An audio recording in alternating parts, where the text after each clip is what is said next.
Together, growing in faith, changing communities.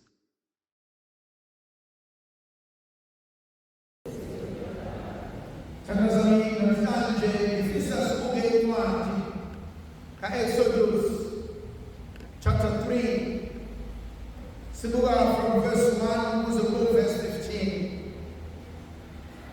Ngaleso sikhathi uMose wayeqaphe umhlambi womkhwe wakhe uJethro, umpristi wakwaMidiyane, wangena ehlane eyokwalusa ngaphansi kwentaba kaNkulunkulu ebizwa ukuthi iHoreb. Kanjalo ingozi yenkosi yami zambulala kuyena ngesihlahla esivuthayo. Abazali, kunenkonzo engifisa ukuhlala kuyona. Ngifisa ukubuka uMose ukuthi lo mfana namhlanje walusa izimvu zomkhwe wakhe. Kodwa mhlawumbe ngifuna ukuyiqala le ndaba ukuthi ufinyelele kanjani ukuba ayokwalusa izimvu. uMose thandazami ungumfana ozalwa umHebheru, ozalwe ngesikhathi lapho uFaro ebulala khona zonke izingane zabafana ezincane. Kodwa uMose uthi bezalwa kube nzima ngami ukuba ambulale, ebese abanga lendodakazi iqhinga lokuba amsindise. Khona lo mhlabelele engimthandayo othi Jesu langa lomphefumulo athi akunyama xa ukhona. uFaro ngapha ufuna ukubulala, kodwa umama nodadewabo bafuna ukumsindisa. Indaba siyayazi, ithandwa zami, bayamthatha uMose ayobeka osebeni lomfula. Indaba siyayazi ukuba indodakazi kaFaro iyehla ibona loyo bhaskidi yawuphela madodana ithole uMose phakathi. Ingathi igama lakhe lithi uMose echaza ukuthi okhishwe emanzini. Khona inkonzo uNkulunkulu ayivusayo enhlizweni yami ukuthi kunezinto ezenzeka kuthina njengamanje, kunezinto ezenzeka ekuzalweni kwethu, kunezinto ezidlule kuzona, kanti uNkulunkulu is preparing us for something in the future. Ngibuka lo mfana ongakakwazi ukukhuluma, usehlala emanzini ngoba uNkulunkulu uyazi ngelinye ilanga ukuthi lo mfana uyophakamisa induku yethusi madodana amanzi adabuke. Ngibuka uNkulunkulu ebeka amandla kulo mfana esamncane ngoba ngelinye ilanga ulwandle lokulalela. Ngibona uNkulunkulu ebeka amandla kulo mfana ngoba ngelinye ilanga uyoshaya idwala madodana amanzi athi siyakwazi ekuqaleni bakho, athi uNkulunkulu akakubulalanga ngamanzi, athi akasoze akubulalanga namhlanje. Khona izinto ezithi mazenzeka singaboni sithi uNkulunkulu wethu.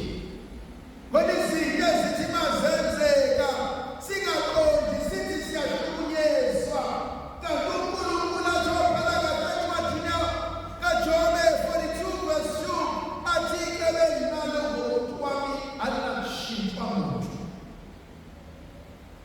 Ehlala mina lensizwa uMose uma ezalwa esetholwe indodakazi kaFaro uyohlala endlini kaFaro, ahlale njengenkosi. Uthi esehleli esefunde konke, esenzelwe konke, ebese kuyavuka kuyena ukuthi angizalwa ekhaya, bese kuyavuka kuyena ukuthi ayona impilo engakhuliswa ngayo, ebese kuyavuka kuyena ukuthi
Whatever you've been through is meant to shape your life for the future.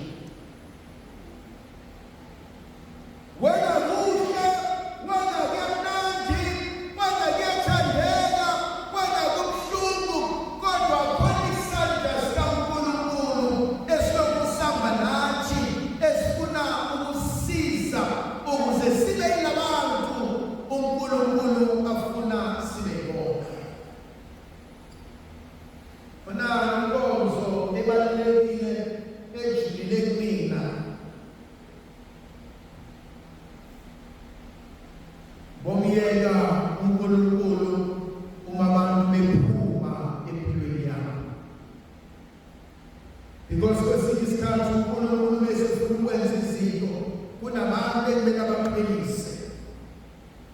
Bese ufuna ukwenza izinto uzosusa la ojwayele khona, uzosusa emndenini